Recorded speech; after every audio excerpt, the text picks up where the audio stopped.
Questions 12 and 13 from the Orthodox Catechism, they continue on with this problem of sin and the consequences on us as people.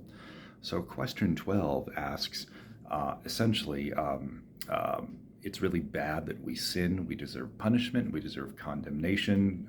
Is there any way we can get out of this? Is there a get out of jail free card? Is there an escape pod into which we can jump and get out of this situation? Can we escape from this equation of we sin, we're guilty, we're going to be punished, justly punished? Can we get out of this?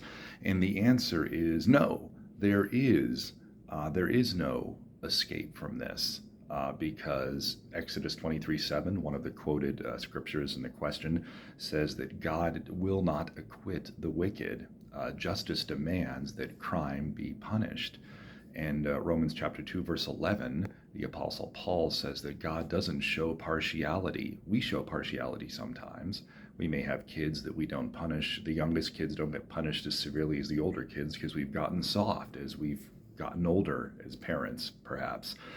So no, there's not an escape. We can't escape from the equation. So question 13 goes on and says, well then, is there any way that we can pay it? Is there any way that we can take care of this problem ourselves rather than suffer the consequences? Is there a shortcut available? Is there something we can do to pay it ourselves? And the answer is no, because we continue to heap up sins every day. If we tried to pay it ourselves, the very millisecond we finished, we'd commit another sin, another crime. A sin is a thought and or an action. It doesn't simply have to be an action. So we can't pay it because we'll just accrue more debt immediately. So that's not a solution. So these questions are not designed to make you fall into a pit of despair. It's designed to let Christians and unbelievers who are curious about the Christian faith see that inexorably wall us in with the logic and the facts of life to see that we cannot fix this problem.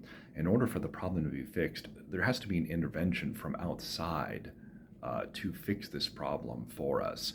And the Christian story says that intervention is in the life, in ministry, in death, burial, resurrection, ascension of Jesus of Nazareth, the eternal Son of God. That's what the good news is about. Jesus has come to fulfill all the promises God has made throughout all of the Old Covenant scriptures, specifically the one made to Eve in the garden in Genesis chapter 3, where God promises that Satan is going to be destroyed, and he'll be destroyed by the one who's descended after the flesh from Eve, and that person is Jesus. And the questions that follow on are going to continue to tighten this path so that we see, hopefully, by the Spirit's illumination, that we'll see that the only solution to this problem between us and God is the Lord Jesus Christ. So we'll continue on with more questions later in the week.